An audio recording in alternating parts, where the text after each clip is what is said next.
Hello दोस्तों, कैसे हो? उम्मीद करता हूँ अच्छे होंगे। पिछला वीडियो में हम लोग भारत के गवर्नर और गवर्नर जनरल से जुड़े सभी महत्वपूर्ण पॉइंट पर चर्चा किए थे। यदि पिछला वीडियो नहीं देखे हैं तो डिस्क्रिप्शन बॉक्स में पिछला वीडियो का लिंक दिया गया है, वहाँ से जाकर देख सकते हैं। आज हम लोग महात्मा गांधी से जुड़े सभी महत्वपूर्ण पॉइंट पर चर्चा करेंगे। यह चैप्टर एग्ज़ाम की दृष्टि से काफ़ी महत्वपूर्ण है। यहाँ से आपको प्रत्येक एग्ज़ाम में प्रश्न निश्चित रूप से पूछे जाएंगे। चलिए वीडियो को शुरू करते हैं।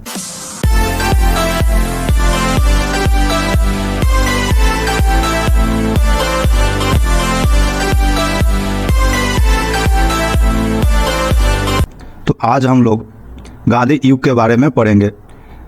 1919 से लेकर 1947 का जो समय था उसे गांधी युग का समय कहा जाता है।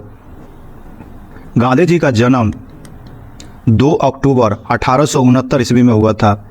यह डेट को याद रखिएगा कि 2 अक्टूबर 1869 ईस्वी को गांधी जी का जन्म हुआ था। कहाँ पर हुआ था? तो गुजरात के पोरबंदर नामक ग्राम में हुआ था। और साथ ही 2 अक्टूबर को गांधी जयंती के रूप में मनाया जाता है। और गांधी जी के पिता का नाम करमचंद गांधी था और माता का नाम पुतलीबाई था। और सुभाष चंद्र बोस ने महात्मा गांधी को राष्ट्रपिता का नाम दिया था। और रविंद्रनाथ टैगोर ने महात्मा गांधी को महात्मा का नाम दिया था। खान अब्दुल गफ्फार खान ने महात्मा गांधी को मलंग बाबा का नाम दिया था। तो यह तीनों पॉइंट पर ध्यान दीजिएगा कि राष्ट्रपिता, महात्मा और मलंग बाबा महात्मा गांधी को किसने कहा था। 9 जनवरी 1915 को महात्मा गांधी दक्षिण अफ्रीका से भारत आए थे। जी हाँ दोस्तों, 9 जनवरी 1915 को गांधी जी भारत आए थे, जिस कारण से 9 जनवरी को भारतीय प्रवास दिवस के रूप में मनाया जाता है। जी हाँ दोस्तों, गांधी जी का आगमन इंडिया में 9 जनवरी को हुआ था, जिस कारण से 9 जनवरी को भारतीय प्रवासी दिवस के रूप में मनाया जाता है।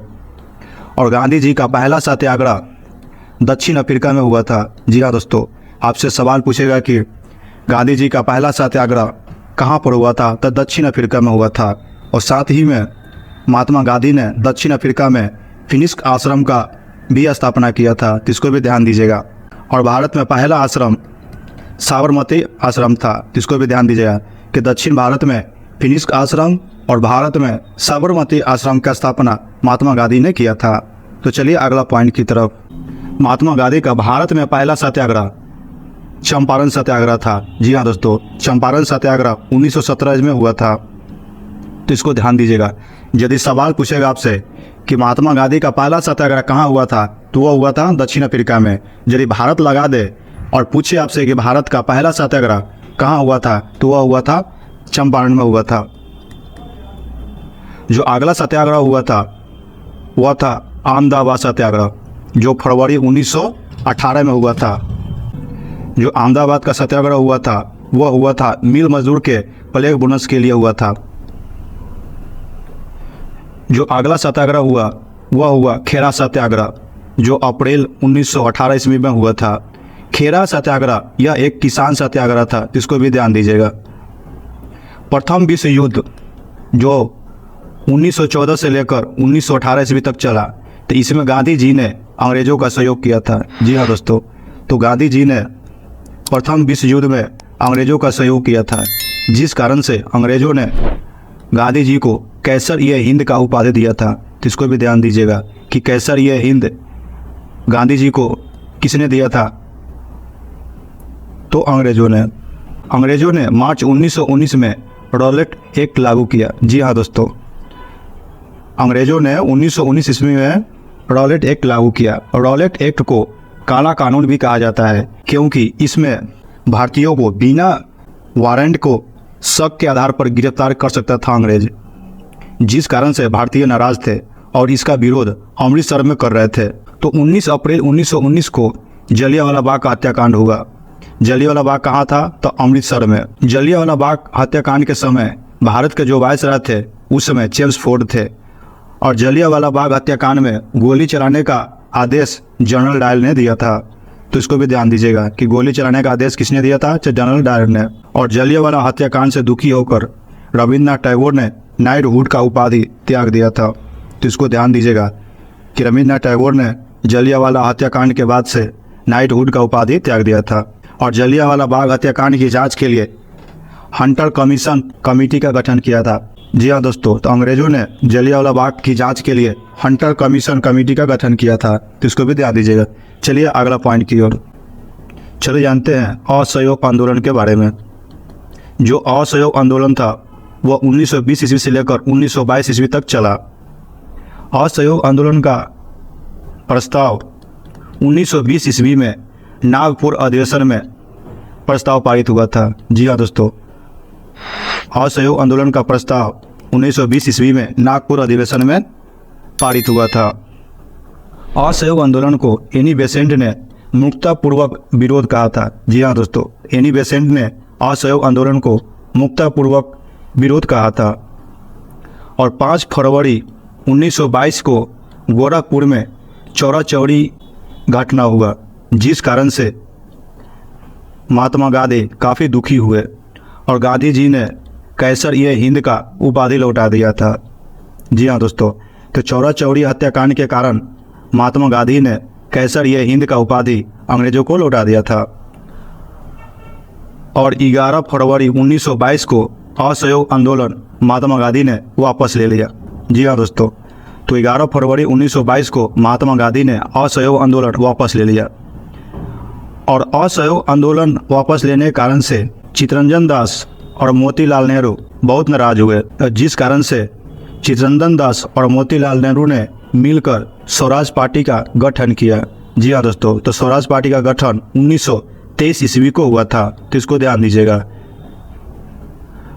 और स्वराज पार्टी के अध्यक्ष थे चित्तरंजन दास और महासचिव मोतीलाल नेहरू थे। जी हाँ दोस्तों, तो स्वराज पार्टी का गठन किसने किया था? तो चित्तरंजन दास और मोतीलाल नेहरू ने। और चित्तरंजन दास को देश बंधु के नाम से जाना जाता है, तो इसको भी ध्यान दीजिएगा। देश बंधु किसको कहा जाता है? तो चित्तरंजन दास को। चलिए अगला पॉइंट की ओर चलिए जानते हैं साइमन कमीशन के बारे में। तो भारत में कानून लाने के लिए एक कमेटी का गठन किया गया था, जिसको साइमन कमीशन कमेटी कहा जाता था। इस कमेटी में टोटल 7 सदस्य थे, जो केवल अंग्रेज थे, जिस कारण से भारतीय लोग नाराज थे कि भारतीयों के लिए कानून बन रहा है जिसमें भारतीय सदस्य एक भी नहीं होगा, तो भारतीयों के लिए नुकसान की बात है। इसलिए इस साइमन कमीशन का जमकर विरोध हुआ। तो 1927 ईस्वी को जॉन साइमन की अध्यक्षता में 7 सदस्यीय टीम का गठन हुआ था, जिसको साइमन कमीशन कहा जाता था। और 1928 ईस्वी में साइमन कमीशन का भारत आगमन हुआ, जिसका विरोध लाहौर में चल रहा था। और इसी विरोध में लाला लाजपत राय पर लाठी का प्रहार हुआ, जिस कारण से लाला लाजपत राय की मृत्यु हो गया। तो लाला लाजपत राय की मृत्यु लाहौर में लाठी प्रहार से हुआ था। और लाला लाजपत राय को पंजाब केसरी के नाम से जाना जाता है। जी हाँ दोस्तों, तो पंजाब केसरी किसे कहा जाता है? तो लाला लाजपत राय को। और इस समय 1929 में कांग्रेस का अधिवेशन चल रहा था लाहौर में, जिसमें पंडित जवाहरलाल नेहरू ने पूर्ण स्वराज की मांग रखा था। जी हाँ दोस्तों, तो 1929 में कांग्रेस के अधिवेशन में पंडित जवाहरलाल नेहरू ने पूर्ण स्वराज की मांग रखा था, इसको भी ध्यान दीजिएगा। तो चले जानते हैं सविनय अवज्ञा आंदोलन के बारे में। तो गांधी ने भारत के वायसराय इरविन के पास 11 सूत्री मांग रखा था, परंतु इरविन ने एक भी मांग पूरा नहीं किया। और साथ ही अंग्रेजों ने भारतीयों को नमक बनाने पर रोक लगा दिया, जिससे गांधी जी बहुत नाराज थे। तब गांधी जी ने साबरमती आश्रम से लेकर डांडी नामक स्थान पर पैदल यात्रा किया और वहां पर जाकर एक मुट्ठी नमक बनाकर नमक कानून को तोड़कर सविनय अवज्ञा आंदोलन की शुरुआत किया।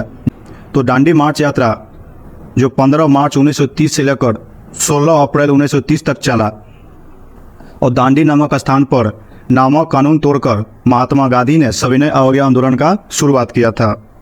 और इस आंदोलन के कारण से अंग्रेजों ने 5 मई 1930 ईस्वी को गांधी जी को गिरफ्तार कर जेल में बंद कर दिया। और महात्मा गांधी को जेल में बंद करने के बाद इस आंदोलन को खान अब्दुल गफ्फार खान ने आगे बढ़ाया था। तो इस आंदोलन को खान अब्दुल गफ्फार ने आगे बढ़ाया। खान अब्दुल गफ्फार खान को सीमांत गांधी के नाम से जाना जाता है। जी हाँ दोस्तों, तो सीमांत गांधी किसे कहा जाता है? तो खान अब्दुल गफ्फार खान को, इसको ध्यान दीजिएगा। चलिए अगला पॉइंट की ओर। तो चलिए जानते हैं गोलमेज सम्मेलन के बारे में। जो पहला गोलमेज सम्मेलन हुआ वह हुआ था 1930 ईस्वी में। दूसरा जो गोलमेज सम्मेलन हुआ वह हुआ था 1931 ईस्वी में। तीसरा गोलमेज सम्मेलन 1932 में हुआ था। जो दूसरा गोलमेज सम्मेलन हुआ उसमें कांग्रेस की ओर से महात्मा गांधी जी ने भाग लिया था। तो इसको ध्यान दीजिएगा कि दूसरा गोलमेज सम्मेलन में महात्मा गांधी जी ने भाग लिया था।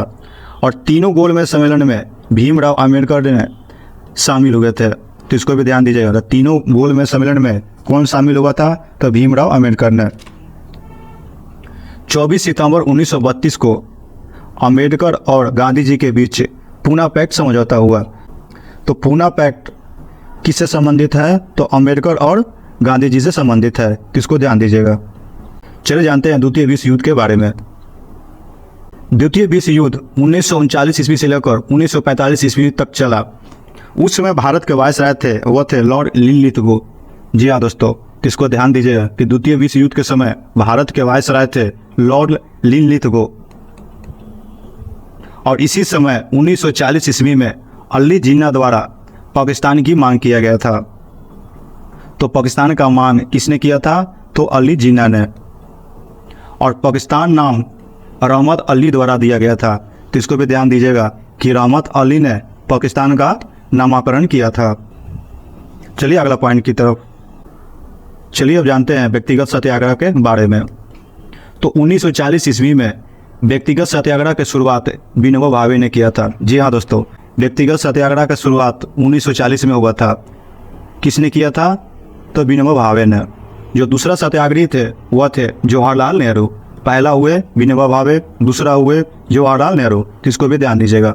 और इसी समय 1942 ईस्वी में क्रिप्स मिशन भारत आया था। क्रिप्स मिशन भारत में कब आया? तो 1942 ईस्वी में। और क्रिप्स मिशन को गांधी जी ने उत्तर दिनांक का चेक कहा था। तो क्रिप्स मिशन को गांधी जी ने उत्तर दिनांक का चेक कहा था। चलिए जानते हैं भारत छोड़ो आंदोलन, जो काफ़ी महत्वपूर्ण है। 19 अगस्त 1942 ईस्वी में भारत छोड़ो आंदोलन की शुरुआत मुंबई से हुआ था। इसको ध्यान दीजिएगा। तो भारत छोड़ो आंदोलन की शुरुआत 19 अगस्त 1942 को हुआ था। और इस आंदोलन में महात्मा गांधी ने करो या मरो का नारा दिया था। जी हाँ दोस्तों, डू और डाई का नारा किसने दिया था? तो महात्मा गांधी ने। और अंग्रेजों ने ऑपरेशन 0 आवर चलाकर गांधी जी को गिरफ्तार कर लिया था। जी हाँ दोस्तों, और गिरफ्तार कर आगा खा पैलेस में रखा गया था। जिसको भी ध्यान दीजिएगा कि भारत छोड़ो आंदोलन के समय महात्मा गांधी को आगा खा पैलेस में गिरफ्तार कर रखा गया था। और महात्मा गांधी का मृत्यु 30 जनवरी 1948 ईस्वी को हुआ था। तो यह डेट को भी याद रखिएगा कि महात्मा गांधी का मृत्यु 30 जनवरी 1948 ईस्वी को हुआ था। उम्मीद करता हूँ आज का वीडियो आपको समझ में आ गया होगा। अगर वीडियो में कोई डाउट रह गया है तो वीडियो को दोबारा देखिए और इससे संबंधित प्रश्न को हल करने का कोशिश कीजिए। आज का चैप्टर बहुत ही महत्वपूर्ण था। यहाँ से आपको हर एक एग्जाम में प्रश्न देखने को मिल जाएगा। तो चलिए आज का अभ्यास सेशन की ओर। तो आज का अभ्यास सेशन का पहला सवाल है, महात्मा गांधी का जन्म दिवस किस तिथि को मनाया जाता है? जी हाँ दोस्तों, पहला ऑप्शन है 2 अक्टूबर, दूसरा ऑप्शन है 12 अक्टूबर, तीसरा ऑप्शन है 22 अक्टूबर, चौथा ऑप्शन है 15 अक्टूबर। जो अगला सवाल है, महात्मा गांधी ने भारत में पहला सत्याग्रह कहाँ पर किया था? जी हाँ दोस्तों, तो महात्मा गांधी ने भारत में पहला सत्याग्रह कहाँ पर किया था? तो पहला ऑप्शन है साबरमती में, दूसरा ऑप्शन है चंपारण में, तीसरा ऑप्शन है अहमदाबाद में, चौथा ऑप्शन है लाहौर में। तो उम्मीद करता हूँ दोनों सवाल के जवाब आप कमेंट बॉक्स में जरूर दीजिएगा। आज का सेशन आपको अच्छा लगा है तो वीडियो को लाइक कीजिए, दोस्तों के साथ शेयर कीजिए। चैनल पर पहली बार आए तो चैनल को सब्सक्राइब कीजिए। मिलते हैं अगले वीडियो में, तब तक के लिए धन्यवाद।